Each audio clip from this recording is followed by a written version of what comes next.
Hi, this is Joel Rosenberg, founder and editor-in-chief of All Israel News and our sister site, All Arab News.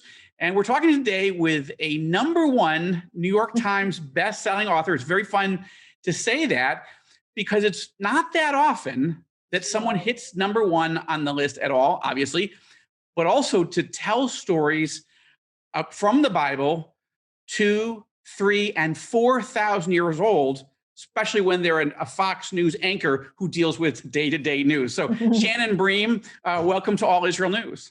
Thank you so much for having me, Joel. It's great to see you across the miles. Well, it's great to see you as well. And congratulations, first of all. It's a wonderful book, but it's also so intriguing to me. I'll just be completely honest. To hit #1 at New York Times, which is the toughest gig in the publishing world, and to do it with, as I say, stories that are thousands of years old, and you deal with everyday news. That's your stock in trade.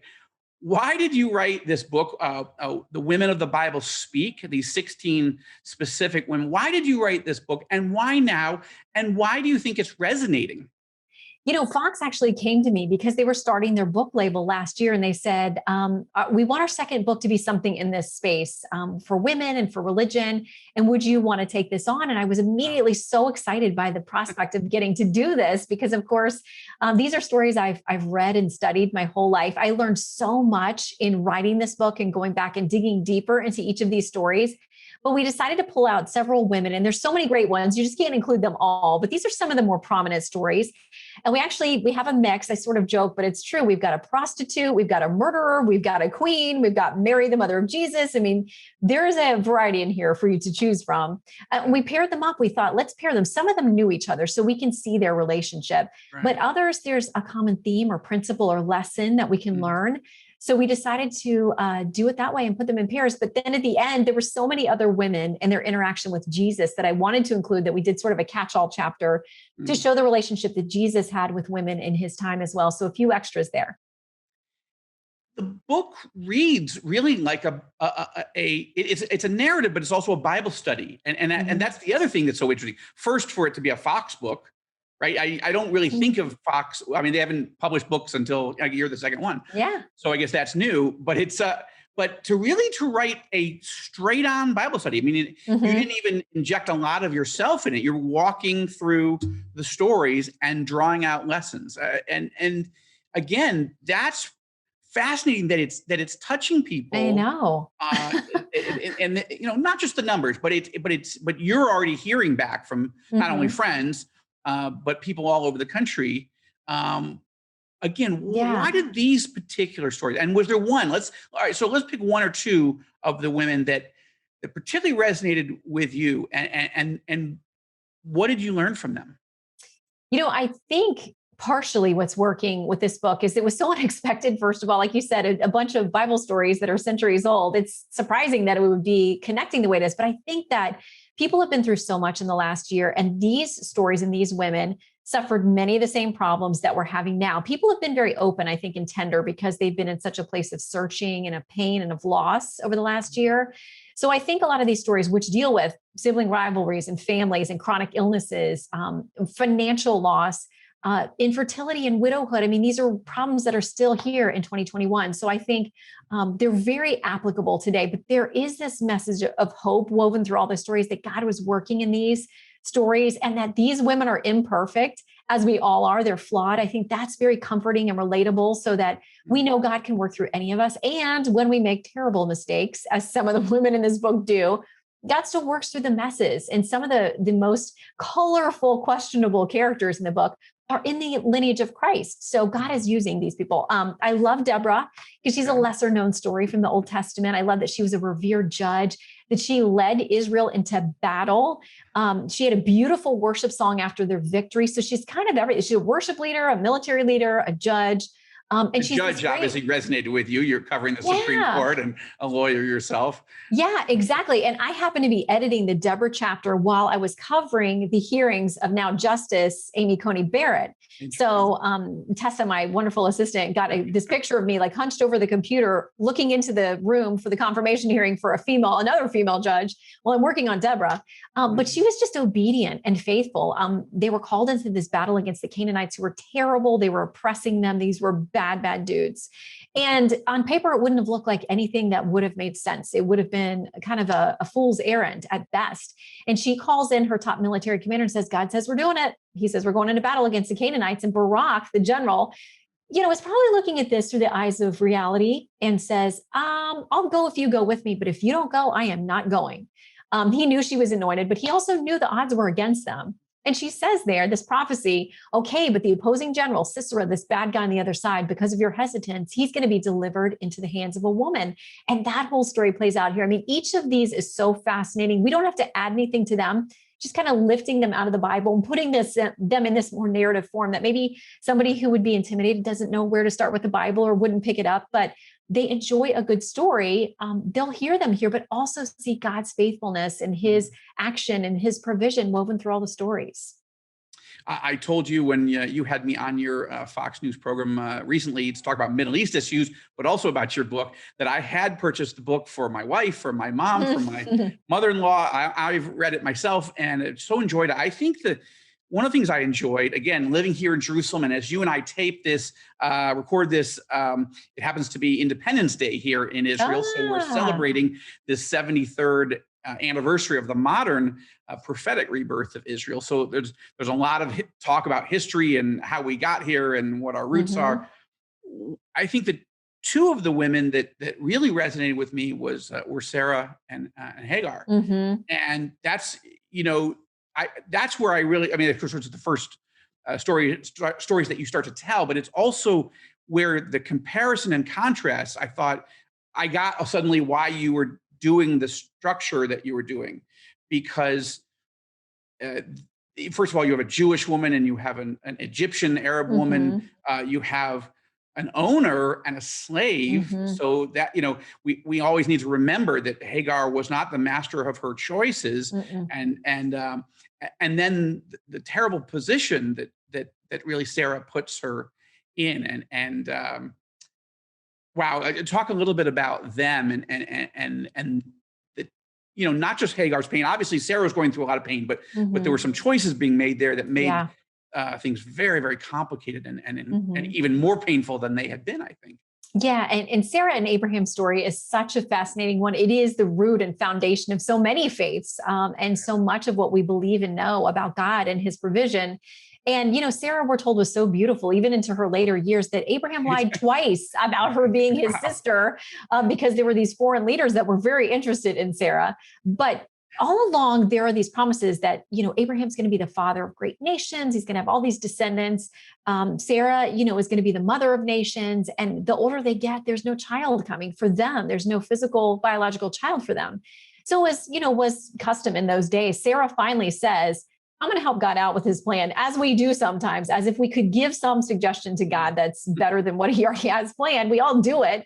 And she says, take Hagar, my servant, and you'll lie with her, and that child will then be an heir. Well, as you said, Hagar had no freedom. She had no control over her destiny at all. Abraham really look did. At it. Yeah, exactly. He could have stepped in there, but that's a different story. He could have. You're absolutely right. But Hagar was not just a servant. She was a slave. I mean, she was owned essentially by Sarah and Abraham. So she gets pregnant and then Sarah treats her very harshly. I can imagine Sarah may have felt feelings now of jealousy and inadequacy that Hagar is now having Abraham's child. And she treats her very badly. Hagar runs away into the desert. She eventually comes back, has this child. God again visits them later and says, you're still going to, Sarah and Abraham, you're still going to have this child. And Sarah laughs and God asks her about it. And she tries to deny it. And it's like, we can't hide anything from God. He knows. what we're up to. But then at 90, she has baby Isaac with the name sort of laughter in the name. And then we see this very difficult situation now play out. You have two women, these two sons, and you got Abraham there. So Ishmael is Hagar's older son, and Isaac is now the son of Sarah and Abraham. And there comes a point where Sarah has grown in so much tension with Hagar, and she doesn't like the interaction with Ishmael and Isaac. She doesn't like the idea that her son's inheritance will be in question in any way. And she tells Abraham, send Hagar away. I don't even want her here. Mm-hmm. So she now, with nothing and no options or provider, goes out into the desert with Ishmael. And it turns into a terrible situation where she thinks they're both going to die at some point. They have nothing sustaining them, but God shows up. And I love that she terms him with a name that means he sees me. God has seen me. God sees me. And I got to point out something that I think a lot of people miss. She's the first one that gives God a name. God names himself, but that's really interesting to have an Egyptian slave woman be so touched by the tenderness and the mercies of God that she names God and God receives it. Mm-hmm. So interesting. And yeah, you think about her that she'd probably been like a plant or wallpaper in the room wherever she was. People came in and, probably disregarded her. I mean, she was not the woman of the household. She was owned. I mean, she was a slave. So the fact that God speaks to her and tells her the very difficult assignment, you got to go back. Right. But what she takes from that is that God has actually seen me. And I think that's such a beautiful thing. And we see that all throughout the Old and the New Testament, that God reveres and respects and cherishes women and men alike. They are equal. They're in his image, and he has great compassion. There's so much more I want to ask you. Obviously, I want to get into the New Testament, but in the short time that we have, I want to ask you really two things. First, your previous book dealt with a lot of your pain and the pain that you and your husband have gone through on lots of different things. Not necessarily crazy beyond anyone else's things, but I think people often look at you, or it would be easy to, and say you're incredibly successful and you're at the top of your game professionally, and you've got a great marriage and all the rest, all true. But that doesn't mean there's not a lot of pain and struggle. And so it was interesting to read this book in light of your book. And I was trying to look for ways that you were sort of processing some of this for yourself. Give us a little sense of your own faith journey and how that's been tested in times of great pain in recent years in particular. I realize that's a big question to ask when there's not that much time, but I ask it anyway. I'll give you the short version. So, okay. I mean, I did grow up surrounded by the Christian faith in my home. I made a personal commitment to Christ as I became a young teenager and realized this needed to be a personal relationship with him. And I say every day, I'm a sinner saved by grace, doing my best to grow in the Lord and follow his will, not mine. But I'm flawed, and I'm thankful for his mercy and forgiveness. One of the stories that I related to the most, and I wanted to start the book with the story, is about the woman with the issue of bleeding in the New Testament. Right. And she has always, I feel such a kinship with her, because you said in my first book, I share with having a chronic illness and living in chronic pain for years and going from doctor to doctor, just like this woman did in the New Testament. So when we meet her, she has expended everything she has. She has no cure. She's still sick, and probably in those days was considered unclean. So she couldn't be in the temple or the markets or with other people, probably stuck at home and felt very despondent and isolated. I would have to think at times, probably emotions people have had in the last year. But we see her gather her faith and say, if I can get to this Jesus, if I can just touch the hem of his garment, I will be healed. That's going to be enough. So to see that she broke all the rules and had this great faith and went and found him. And the scripture tells us she did that. And as soon as she touched him, she was immediately healed, and Christ knew it. He turns around and says, "Who touched me?" And in the Gospels, we're told that she fell down trembling before him, probably, I would think, in part because she wasn't supposed to be there. He could have berated her for that, or for reaching out to touch this esteemed leader, religious teacher, without asking permission. But he doesn't do any of that. The first thing he says in all the recorded Gospels with her is he says, "Daughter." And I love that. Just such compassion he has for her. He doesn't expose or embarrass her. He gives her his full acceptance, and it telegraphs to everybody else there that what she's done is a good thing. He credits her and says, "Your faith has made you whole." And I think about those 12 years that she suffered. Christ knew he would encounter her that day and she would be healed. There was purpose. I think, in all of her struggle and all of her pain. And I just love her story. And because in some ways I've been there, I have always been able to relate to her. Mm. Chronic pain, whether it's physical or emotional Mhm. depression, and if it goes on and on and on, one increasingly feels like, one, I'm not being seen, I'm not being heard. Mhm. God seems to care about everybody else and their prayers. It's incredibly painful to know how to go on when it feels like there's radio silence Mhm. coming from heaven, and you experienced that yourself. That's no wonder that you would resonate. Mhm. I love her story. Sure. Yeah.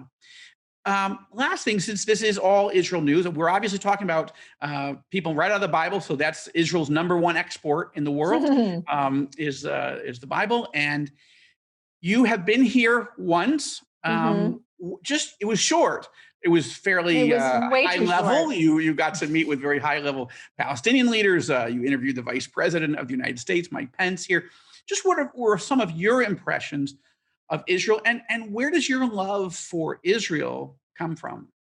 Such a beautiful, beautiful country, beautiful, warm people, wonderful food, such glorious historic sites that, I wish I'd had more time. And we're going to do it. We're going to come back and have a trip with you where we can We're really opening dig up. in. We're reopening I'm May so excited. 23rd. That's I'm the so news. That's the excited about headline. that. Yeah. And just it really did feel like being on hallowed ground, being there. Mhm. It was just all the stories that I'd heard through my faith over the years, to be able to see places and put true actual earth under my feet that fit those stories. And it was just such a surface level visit because we were there so quickly. It just was a huge, one of the biggest blessings of my life to be there even for that short time. And we will get back. Yeah. But you know what? I grew up in a home where we very much were about the Old Testament and the Jewish portion of our faith, and the fact that we are grafted in as Gentiles who were saved by Christ's sacrifice. But I was in one of those homes where the Old Testament and the Jewish traditions were very, very revered and Wow. respected. So I have a stepfather who is very much into prophecy and has always taught me from a very young age that those are God's chosen people. He is their protector, and they are the apple of his eye, essentially, and that we should always be supportive of the people of Israel through any struggle or threat that they face. So all of that was taught to me all throughout my childhood at a very young age. So it was a privilege to be there, even if just briefly. And I look forward to the day I'll be back. Well, we'd love to welcome you and Sheldon, and I think you should actually do your show, a week of Mhm. shows here. There's a lot of Why not? women living the Bible right here, men as well. But That's right. two last things, super fast, lightning round. One, Okay. has your mom and your stepdad ever been here to Israel? No. Well, my stepdad has not. And he's got health problems in the last few years that are Okay. very serious. And so that slowed him down. But we know how much he wants to go see it for himself. And he does sort of joke, like, listen, if I'm over there and I don't make it, I've got a head start. I'm that much closer to heaven. So maybe we'll get him there. I hope they do get a chance as well. My parent, it's interesting. I'll just wrap with this. It's interesting that you were raised in a believing home that did emphasize these things. My parents came to faith when I was 6 years old. So essentially, I was raised in a believing home with a father who had been raised Orthodox Jewish, and he Wow. didn't talk about Judaism at all. He Hmm. didn't encourage us to love Israel at all, not hate Israel or anything. It Hmm. wasn't a thing because his background was so painful to him Hmm. that he didn't even talk about it. I didn't know I was Jewish until the fifth grade.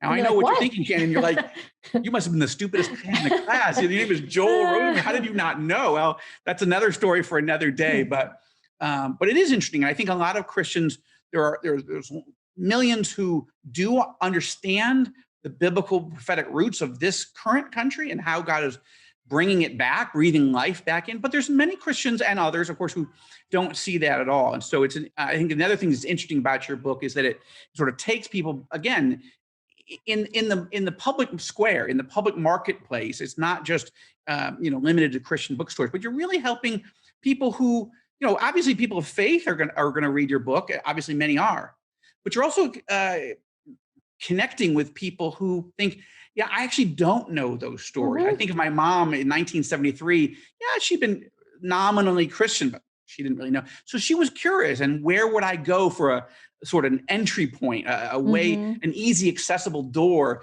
into the questions that I have about the Bible and whether they're relevant for me. And so my hope and prayer is that your book will not only be really inspiring to Christians, but also to many others who aren't quite sure what they think yet.